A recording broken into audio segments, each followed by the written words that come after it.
Hello everyone, my name is Sumit Bose and I am from the Bodhi Academy. Today we are going to Today I am going to explain the chapter power sharing in detail. So without any further delay, let's start.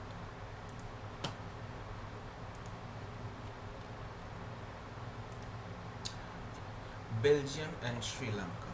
Okay. Look at the differences. Belgium is a small country in Europe, smaller in the areas of states of Haryana. It has borders with France and the Netherlands, Germany, Luxembourg. It has a population of a little over 1 crore, about half of the population of Haryana. The ethnic composition of this small country is very complex. Of the country's total population, 59% lives in the Flemish region and speaks Dutch language. Another 40% people lived in Wallonia region and speak French. Remaining 1% of the Belgians speak German. In the capital city is Brussels. 80% people speak French while 20% Dutch speaking.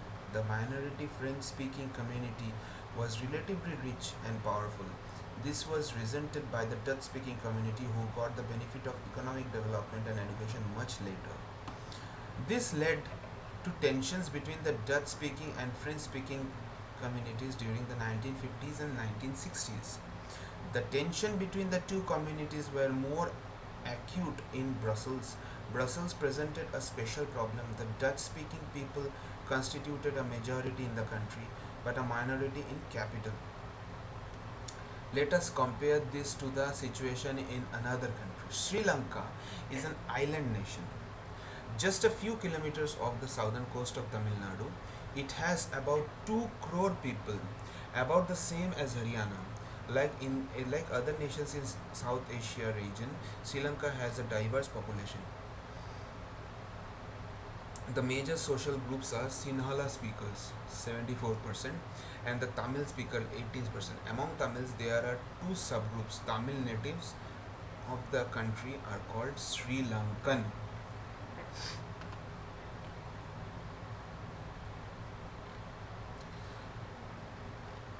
Sri Lankan Tamils. The rest, whose forefathers came from India as plantation workers during colonial period, are called Indian Tamils.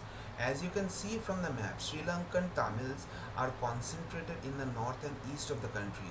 Most of the Sinhala speaking people are Buddhist, while most of the Tamils are Hindus or Muslims. There are about 7% Christians who are both Tamil and Sinhala. Just imagine what could happen in situation like this. In Belgium, the Dutch community could take advantage of its numeric majority and force its will on the French and German speaking population. This would push the conflict among the communities further. This could lead to a very messy partition of the country, but the sides would claim control over Brussels. In Sri Lanka, the Sinhala community enjoyed an even bigger majority and could impose its will on the empire country. Now let us look at what happened in both these countries. Majoritarianism in Sri Lanka. Sri Lanka emerged as independent country in 1948. The leaders of Sinhala community sought to secure dominance over government by virtue of their majority. As a result, the democratically elected government adopted a series of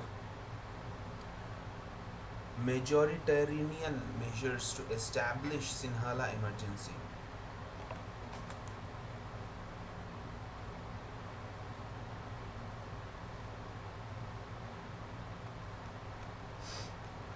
In 1956, an act was passed to recognize Sinhala as the only official language, thus disgrading Tamil. The governments followed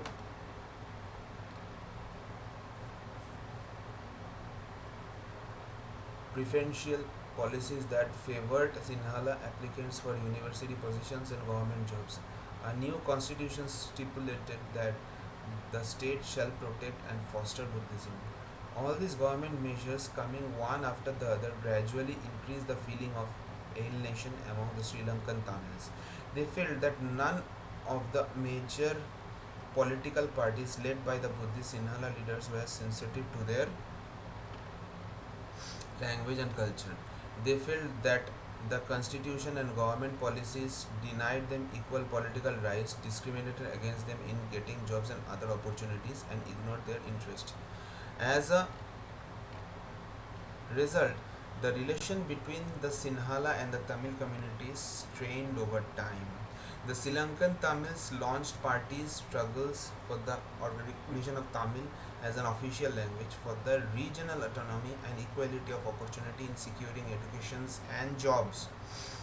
But their demand for more autonomy, provinces populated by the Tamils, was repeatedly denied.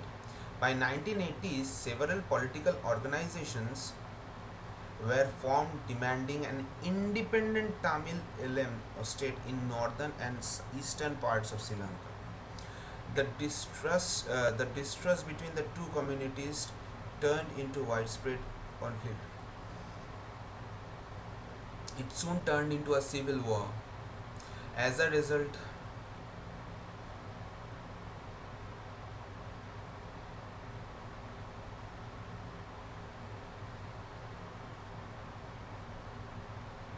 It soon turned into a civil war. As a result, thousands of people of both the communities have been killed. Many families were forced to leave the country as refugees, and many more lost their livelihoods.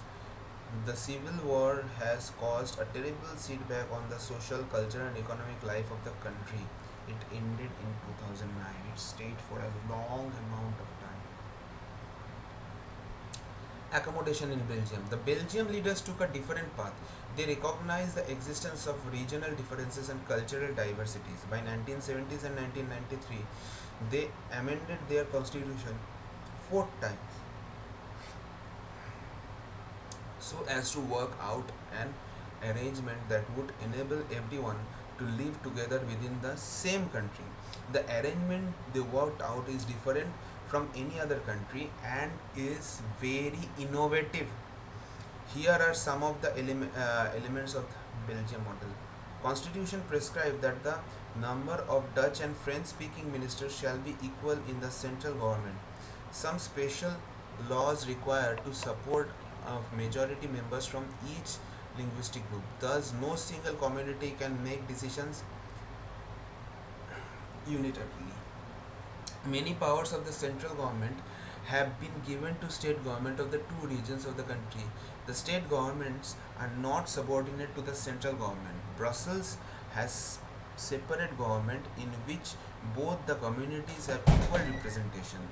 The French speaking people accepted equal representation in Brussels because the Dutch speaking community has accepted equal representation in the central government. Apart from the central and state government, there is a third kind of government. This community government is elected by the people belonging in one language community, Dutch, French, and German speaking, no matter where they live. This government has the power regarding cultural, educational, and language related issues.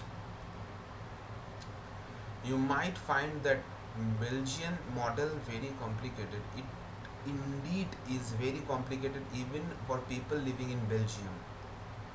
But these arrangements have worked well so far. They help to avoid civic strife between the two major communities and possible division of the country on linguistic lines. When many countries of Europe came together from the European Union, Brussels was chosen for as its headquarters. What do we learn from these two stories of Belgium and Sri Lanka? Both are democracies, yet they dealt with question of power sharing differently. In Belgium, the leaders have realized that the unity of the country is possible only by respecting the feelings and interests of different communities and regions. Such a realization resulted in mutually acceptable arrangements for sharing power. Sri Lanka shows us a contrasting example. It shows us that if a majority community wants to force its dominions over others and refuses to share power, it can undermine the unity of the country. So, why power sharing is desirable? Thus, two different seats of reasons can be given in favor of power sharing. Firstly, power sharing is good because it helps to reduce the possibility of conflict between the social groups. Since social conflict often leads to violence and political instability, power sharing is a good way to ensure the stability of political order. Imposing the will of majority community over others may look like an attractive option in the short run, but in the long run it undermines the unity of the nation.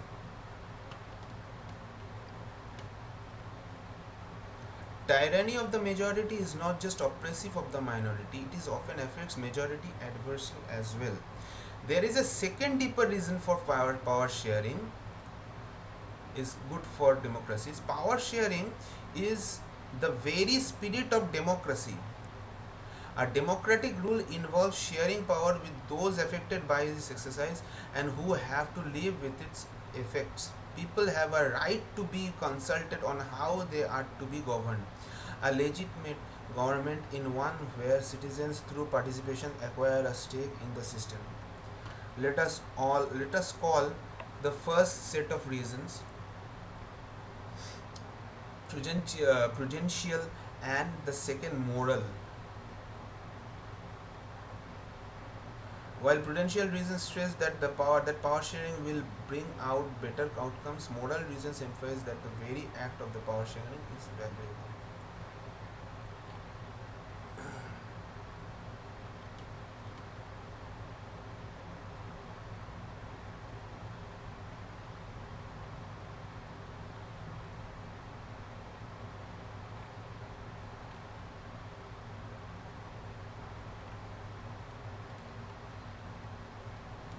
Forms of power sharing. This is very important.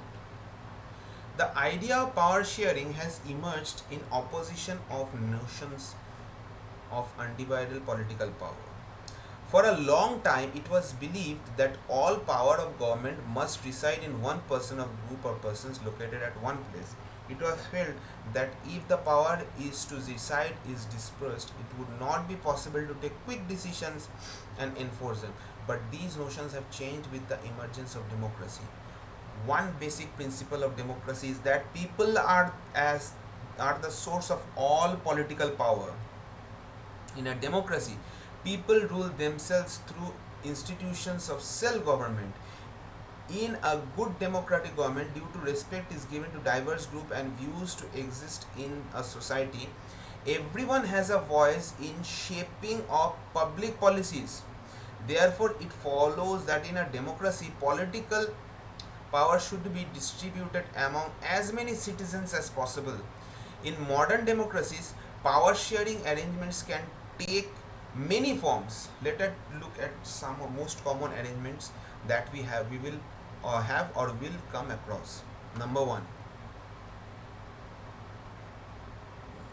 power is shared among different organs of government such as the legislature, executive and judiciary. Let us call horizontal distribution of power because it allows different organs of government placed at the same level to exercise different powers.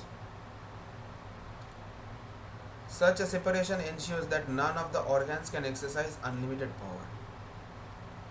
Each organ checks the others. This results in a balance of power among various institutions.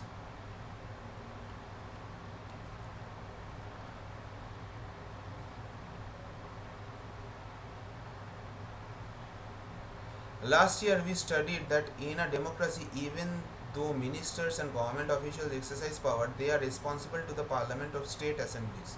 Similarly, although judges are appointed by the executive, they can check the functioning of executive or laws made by the legislatures. This arrangement is called a system of checks and balances.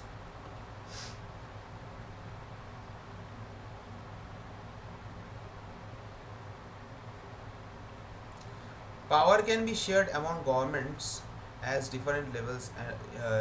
A general government for the entire country and governments at the provincial regional level. Such a general government for the entire country is usually called federal government.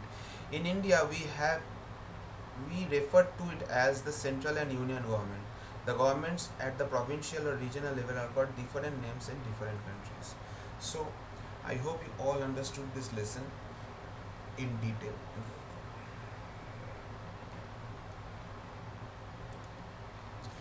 So, for more information and details, please contact the Godhi Academy.